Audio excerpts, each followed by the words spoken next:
lo dijo en la primera hora. Bueno, seguimos. Le doy el buenos días a Gabriela Panchana, está conectada con nosotros vía telemática. Ella es comunicadora política. Le hemos invitado para pedirle su criterio sobre este último tramo de la campaña, pero sobre todo en lo que tiene que ver con el referéndum constitucional, la postura del gobierno que propone el sí en las 8 preguntas versus varios sectores de oposición que en cambio plantean que se vote no en las 8 interrogantes. Gabriela, qué gusto, bienvenida. Le saludamos Belkis Sánchez, mi compañera, y quien le habla Fabricio Vela. ¿Cómo está usted? Muy bien, gracias Fabricio y Belkis, buenos días y muchos saludos a la audiencia. Bienvenida. Muy grato estar aquí. Gracias a usted por conectarse en estos minutos. Me gustaría saber su criterio desde lo general y luego vamos a ir particularizando algunos elementos del referéndum constitucional. ¿Cómo ve usted el panorama vinculado a la votación del referéndum para este domingo? Bueno, me parece que a diferencia de lo que la mayoría de analistas y personas que hacen opinión decían y vaticinaban al principio, pues que dada la poca aceptación que tenía en esos momentos y que con mayor razón tiene ahora el gobierno, luego de los escándalos que se han dado en las últimas semanas, esto iba a ser un plebiscito de aprobación o de rechazo al gobierno y que era una locura hacer una convocatoria a una consulta. Me parece que a pesar de esos vaticinios, la ciudadanía ha mostrado aparentemente, hasta lo que hemos visto en los sondeos, una capacidad de distinguir y de diferenciar entre el país y el gobierno, entre los temas que le interesan a la nación y los temas que le pueden interesar a un gobierno que en poco más de 2 años estará afuera. ¿No fue quizá, como muchos opinan de pronto, impertinente, por utilizar un término, plantear este proceso de referéndum en el contexto de estas elecciones seccionales? Definitivamente yo soy una de las que cree que había otros momentos más propicios, como, digamos, pensando en función de lo que le beneficiaba al gobierno en términos de política después de la vacunación en septiembre del 2021, habría sido la mejor oportunidad de consultar esto, así como cualquier otra oportunidad que no se juntara con las elecciones. Sin embargo, se dio en este momento. Para mí, como ciudadana, como activista ciudadana, esta es el cumplimiento de una promesa y una exigencia de campaña al entonces candidato Guillermo Lasso, que la hizo, que hace la convocatoria de alguna manera empujado, impulsado ante una serie de grupos que ha estado impulsando ese tema y que lo decide hacer en este momento, la verdad, un poco producto de la manera en la que ellos actúan, que no sinceramente yo no veo que haya mucha planificación ni hoja de ruta, pero así es, o sea, ya está. Y para mí, como ciudadana, es igual una oportunidad de que debatamos, que discutamos, y también es una oportunidad, ya que se juntó con las seccionales, de ver al resto de candidatos opinar sobre estos temas y saber cuáles son sus argumentos para estar a favor o en contra, especialmente para estar en contra, porque hasta ahora no he escuchado ningún argumento realmente sesudo, más allá de rechazar al gobierno de turno. Hablemos sobre algunos elementos del referéndum. Por ejemplo, la del Consejo de Participación Ciudadana y Control Social son 2 preguntas, la una sobre la forma de elección y la otra sobre el retiro de la atribución nominadora trasladándosela a la función legislativa. Muchos consideran, incluso yo mismo en su momento hice un comentario en ese sentido, que ese es el corazón del referéndum constitucional. Pero se requiere retirar esa atribución del Consejo, le pregunto, Gabriela, y si es así, ¿por qué? Efectivamente, yo coincido. Para mí, después de la pregunta número 1, que es la de la extradición, la pregunta número 5 es la más importante del referéndum. ¿Por qué? Porque este es el único país, la única democracia imperfecta, pero democracia al fin, que tiene a un experimento fallido como el Consejo de Participación Ciudadana y Control Social, que con solo 7 miembros, es decir, con una mayoría compuesta por apenas 4 personas, fácilmente manipulables, fácilmente cooptables por los intereses muchas veces corruptos, políticos o fácticos del país, eligen 77 autoridades de control. En ninguna democracia esto es así. Las democracias normales usan a su órgano legislativo para que haya pesos y contrapesos en el equilibrio del poder. Ya sabemos que la Asamblea es probablemente la institución con menos credibilidad y menos simpatía por parte de la ciudadanía. Y entendemos que esa noción hace que genere rechazo o duda sobre la pregunta 5, específicamente, que tiene esta pregunta de quitarle las funciones de designar autoridades al Consejo de Participación. Pero por eso mismo es que la consulta o el referéndum debe ser visto en su integralidad y debe entenderse que hay un hilo conductor entre las preguntas. Si con la pregunta 3 mejoramos la representatividad de la Asamblea Nacional al reducir el número de asambleístas y al cambiar la manera en la que se representan a las diferentes provincias, y con la pregunta 4 mejoramos muchísimo, depuramos las organizaciones políticas que hoy en día son inclusive parroquiales y con apenas 10 miembros y que han utilizado la corrupción a través de la falsificación y compra de firmas que han sumado un número de 20 millones de personas cuando el padrón electoral tiene apenas un poco más de 13 millones. Si depuramos las organizaciones políticas y mejoramos la calidad de la asamblea, entonces no será la asamblea actual ni las asambleas anteriores, sino una asamblea, ojalá mucho mejor, la que tome esas funciones que hoy tiene el Consejo de Participación Ciudadana y Control Social.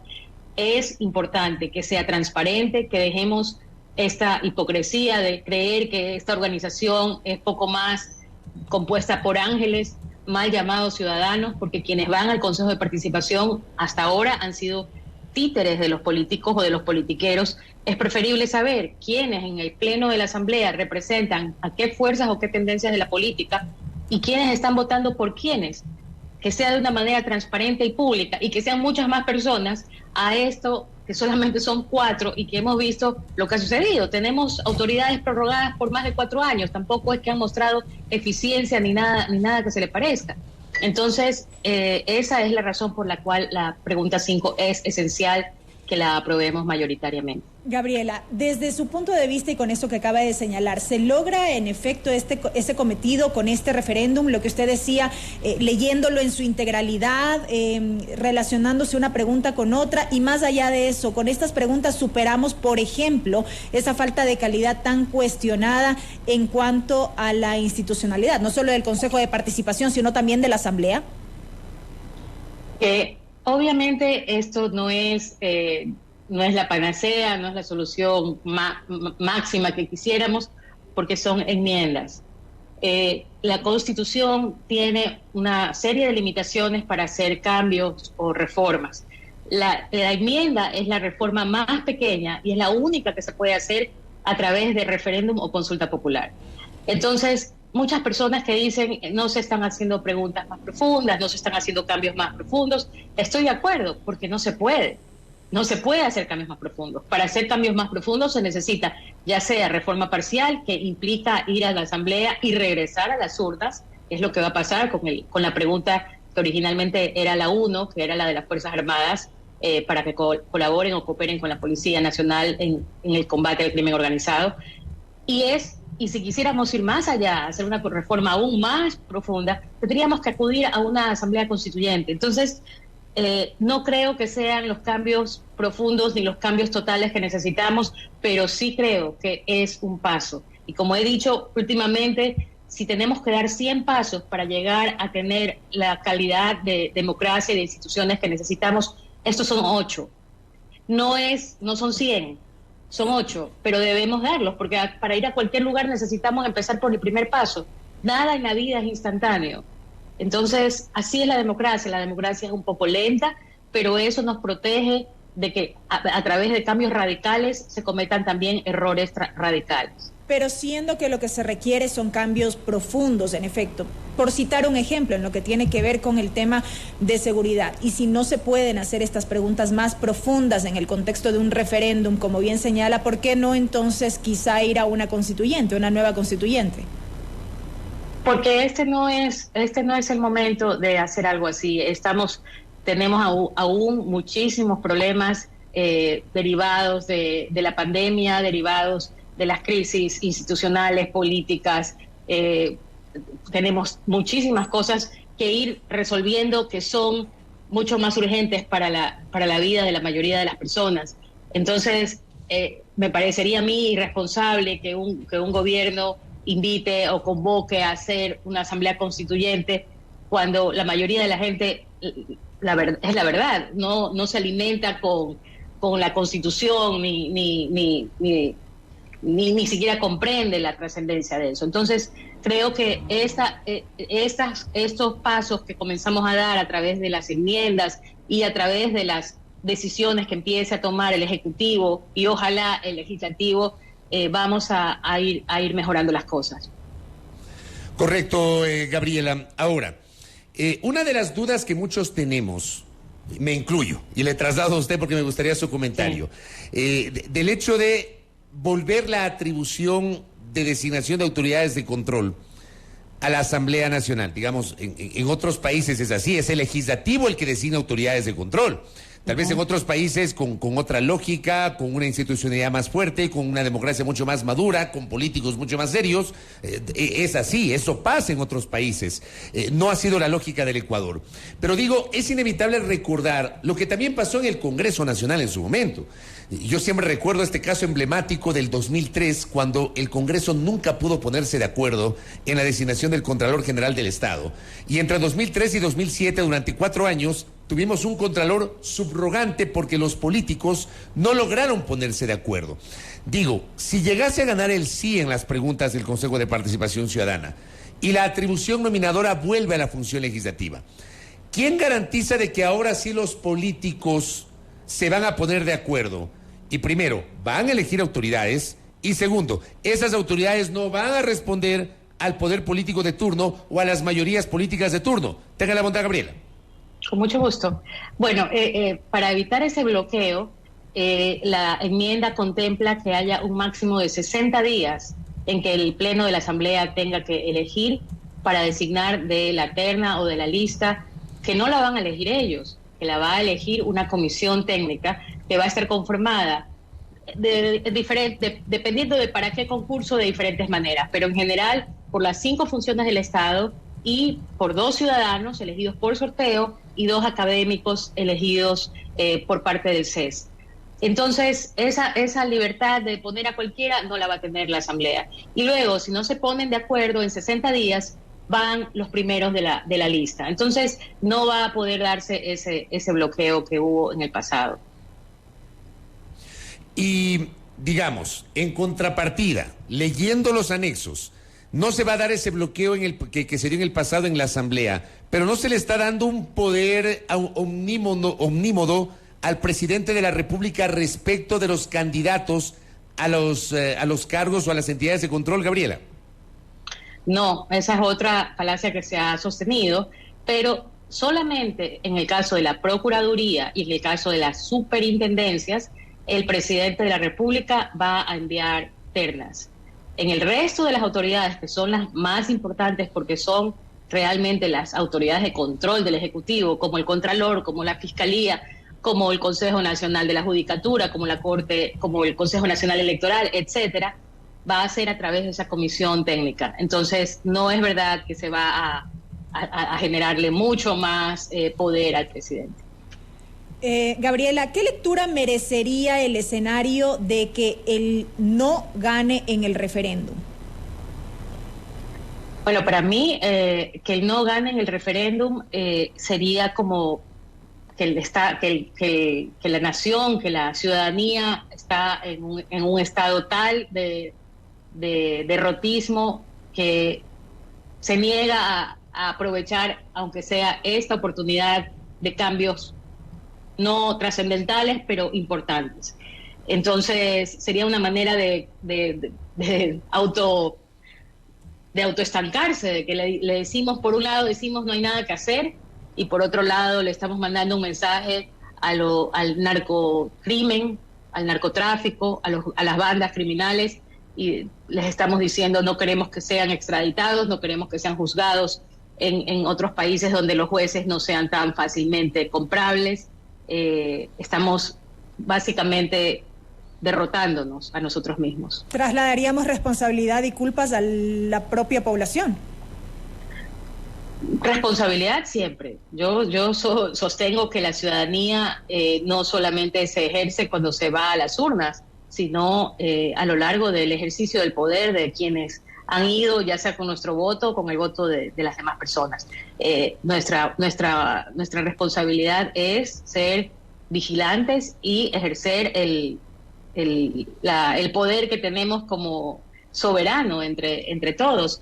No culpa, yo no creo que es culpa, porque yo sí creo que aquí hay hay personas, hay grupos que por el poder que tienen muchísima más responsabilidad y ellos sí culpa, pero sí creo que todos debemos asumir nuestra responsabilidad. Dos cosas finales, Gabriela. La primera, y a propósito de dos inquietudes que me envía la audiencia. ¿No cree que es un riesgo para el gobierno, nos dice un oyente, promover el que los cambios no se vean de inmediato? ¿No cree que eso va a afectar la credibilidad? O sea, vamos a suponer que gana el sí, pero por supuesto hay toda una serie de cambios normativos que no se hacen de la noche a la mañana y que esos cambios no se vean inmediatamente. ¿Eso no podría ser un arma de doble filo para el gobierno del presidente Lasso? Gabriela. Bueno, en política una de las cosas más importantes es administrar las expectativas. Generar expectativas, sobre expectativas o expectativas falsas es definitivamente un boomerang. Me parece que al menos de parte de la vocera más que la hemos visto mucho más activa, que es la doctora Karen Siegel, ella ha administrado las expectativas. Hay cosas que sí van a tener efectos más inmediatos que otros, pero creo que también la ciudadanía tiene que comprender que esto es un paso que no va a ser de la noche a la mañana, pero que sí son pasos que nos van a dar esperanza y herramientas para combatir que es el mayor desafío y el mayor enemigo que tenemos como ecuatorianos que enfrentar. Y lo segundo y último, sobre el tema del Consejo de Participación, quiero regresar a eso porque... claro, están las preguntas, pero también están los anexos. Y en el anexo, por ejemplo, de una de las preguntas, se plantea la apertura de un régimen de transición. Es decir, que las autoridades de control que están en este momento, muchas de las cuales están encargadas, mantengan ese encargo por lo menos 1 año, 9 meses. ¿Eso no termina siendo cuestionable, Gabriela? A ver, es como decimos, como acabamos de decir, es imposible que los cambios sean de la noche a la mañana porque se necesita enviar las reformas, para lo cual el gobierno tiene 180 días y que la Asamblea las discuta y las apruebe, para lo cual el Legislativo o la Asamblea va a tener 1 año. Actualmente tenemos autoridades que están prorrogadas más de 4 años con este Consejo de Participación Ciudadana o con los consejos de participación ciudadana que hemos tenido hasta este momento. Nada puede ser inmediato y eso es un costo de salir de este estancamiento en el que hemos estado. Para mí no es una razón para decirle que no a la pregunta, en lo absoluto. Correcto, Gabriela Panchana, gracias por estos minutos para que la audiencia conozca su criterio respecto del referéndum constitucional. Que tenga un buen día. Igualmente, muchísimas gracias a ustedes. Saludos. Gracias a nuestra invitada, Gabriela Panchana, comunicadora política. Ella ha tenido una posición de respaldo a las preguntas del referéndum constitucional y hemos enfocado esta entrevista básicamente en el Consejo de Participación Ciudadana y Control Social. Mañana vamos a tener en cambio una visión distinta, como corresponde dentro de nuestro ejercicio irrenunciable de la pluralidad y de la diversidad de voces. Primera plana. Todas las noticias, todas las voces.